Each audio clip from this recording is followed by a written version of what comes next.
Venimos trabajando hace mucho tiempo por lo que nosotros consideramos factores que están generando o profundizando en Argentina la injusticia espacial, como llamamos, que sería nuestro oficio. Nosotros trabajamos los temas espaciales y obviamente que es una injusticia social, obviamente. Yo voy a partir de una cuestión que le llamo la gran paradoja que está viviendo Argentina hoy, que es que, por suerte, pasamos una crisis muy grande y ya sostenemos el crecimiento económico por casi 10 años y aumentan una cantidad importante de indicadores sociales, ha mejorado la gestión del Estado, o sea, estamos mucho mejor como país, pero paradójicamente estamos mucho peor o estamos peor en términos de justicia espacial, en términos, si ustedes quieren más específico para nosotros, de acceso al suelo urbano. Y esto es un poco lo que les quiero mostrar rápidamente.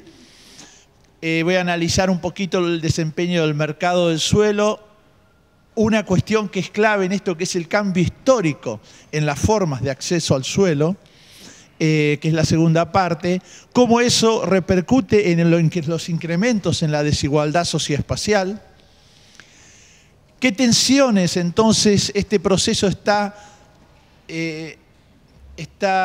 generando en los gobiernos locales particularmente y en la administración y gestión del territorio, que sería un aspecto clave para esto, y es ahí donde también voy a repasar muy brevemente la acción del Estado respecto a la planificación y a la vivienda y terminar con las propuestas legislativas que estamos trabajando en el Senado y particularmente una que es la que me interesa por este tema, que es una ley de planificación territorial en la Argentina que no tenemos. Argentina es un país que no tiene todavía una ley nacional de desarrollo territorial.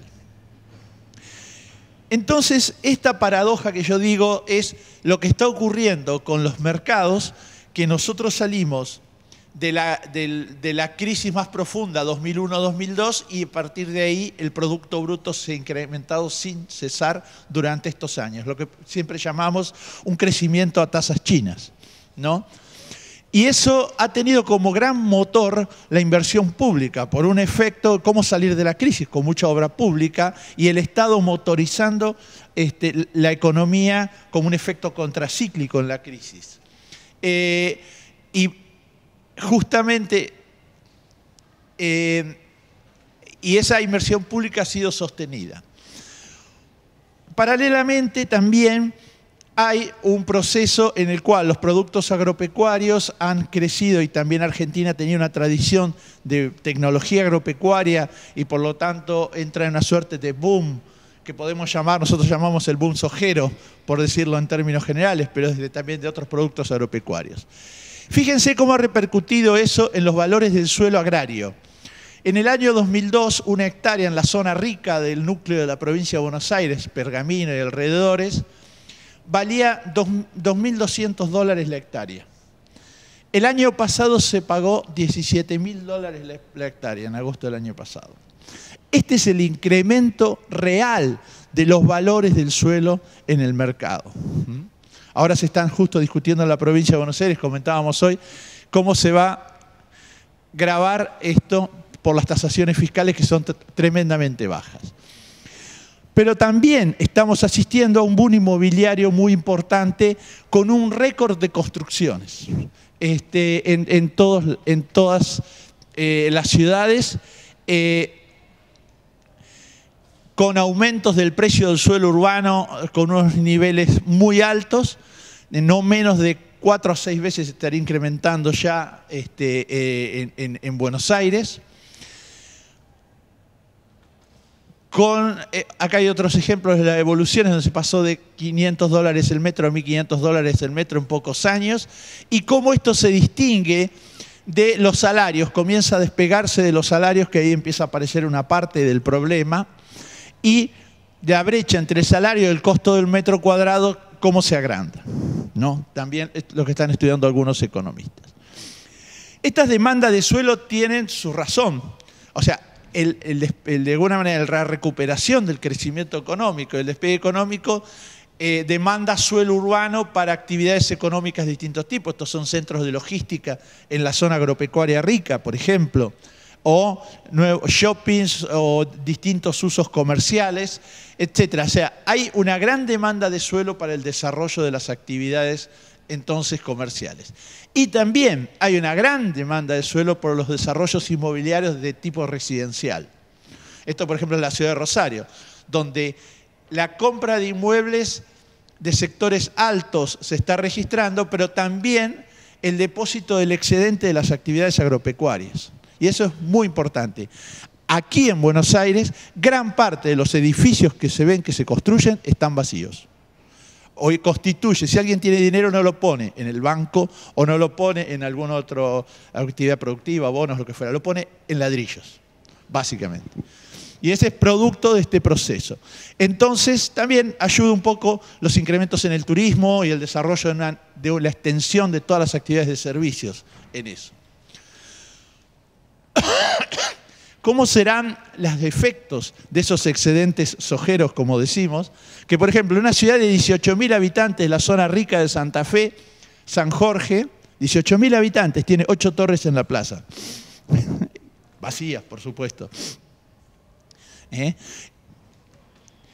Bueno, esto es cómo se construyen las zonas más ricas y cómo cambiamos. En la década del 90, el 71% eran usos de clases medias y hoy son usos de clases altas, suntuosas y lujosas la mayoría.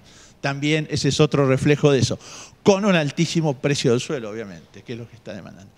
Tal es la preocupación de cómo se eleva el precio del suelo, que a fin de año hubo unas reuniones de los desarrolladores inmobiliarios preocupados ya, porque encuentran que el negocio inmobiliario empieza a tener un techo.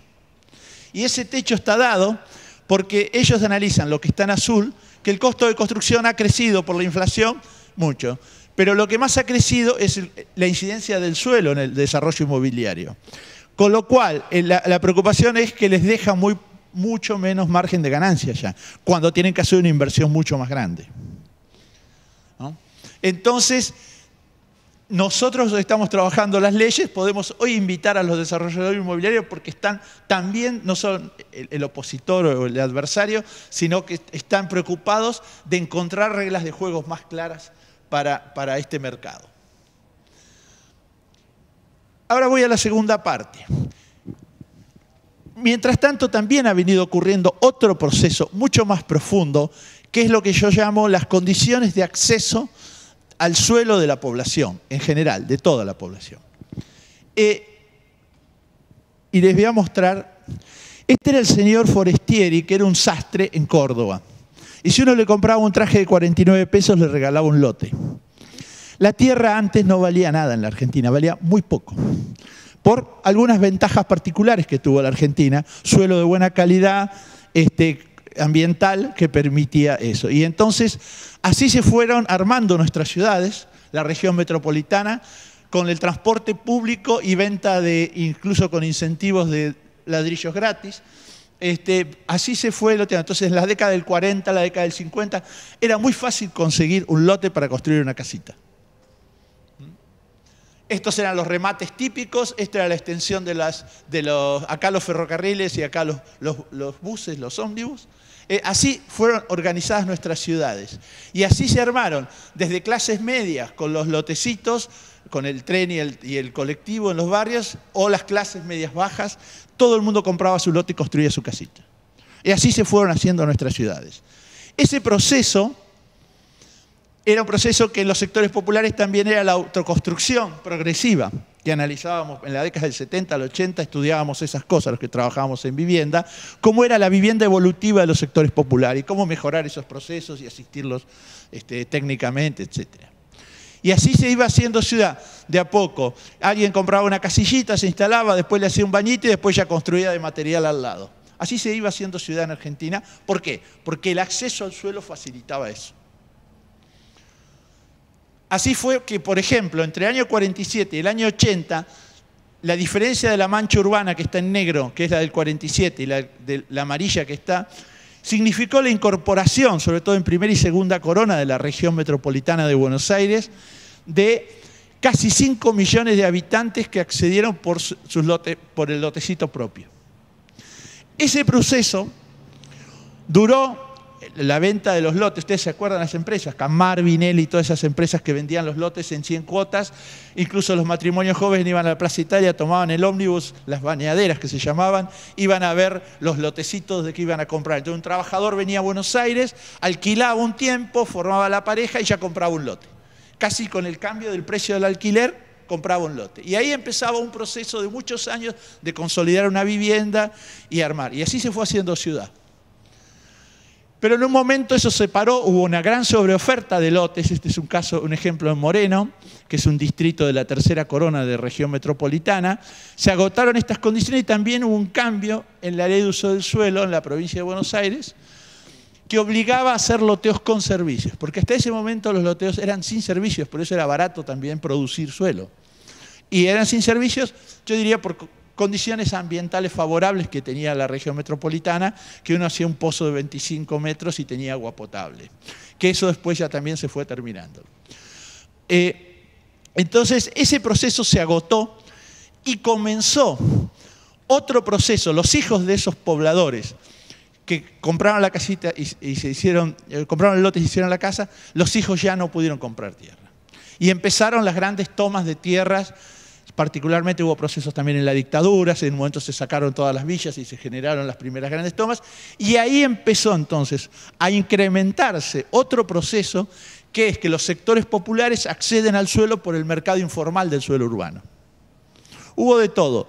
Hay tomas organizadas en el sur, en Quilmes, fueron en algunos momentos también la iglesia patrocinó, el obispo Novak, etcétera, patrocinaban estas organizaciones, y así se fue entonces haciendo ciudad.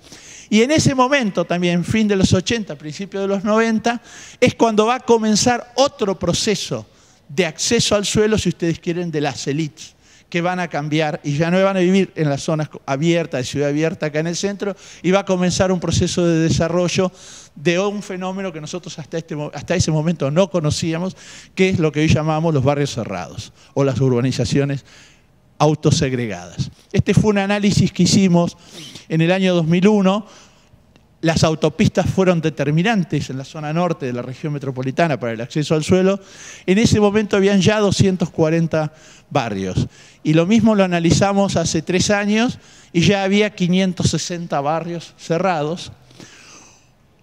Una cantidad de lotes de 115.000, y lo que es más notable, que ya juntos todos los barrios cerrados ocupaban 400 kilómetros cuadrados.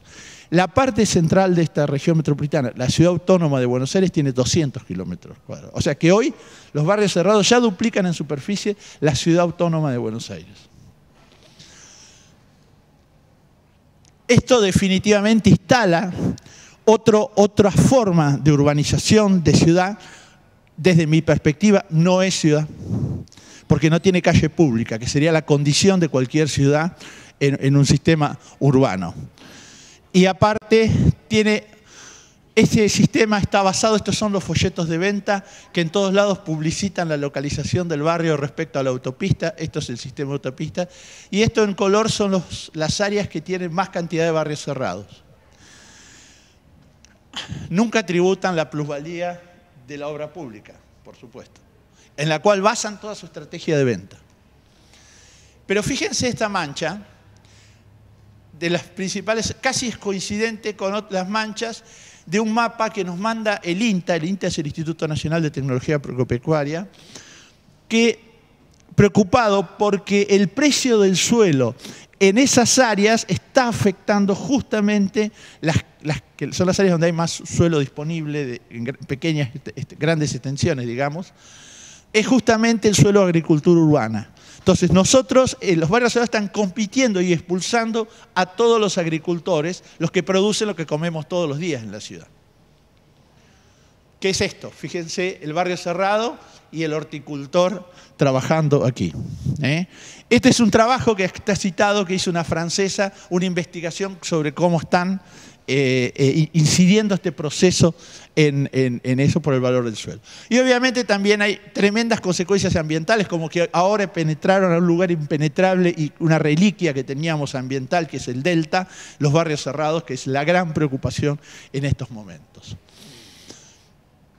Pero también hay barrios cerrados en la ciudad de Córdoba, como 260 hay. Esto es Mendoza, casi 300 barrios tiene, un boom impresionante en Mendoza.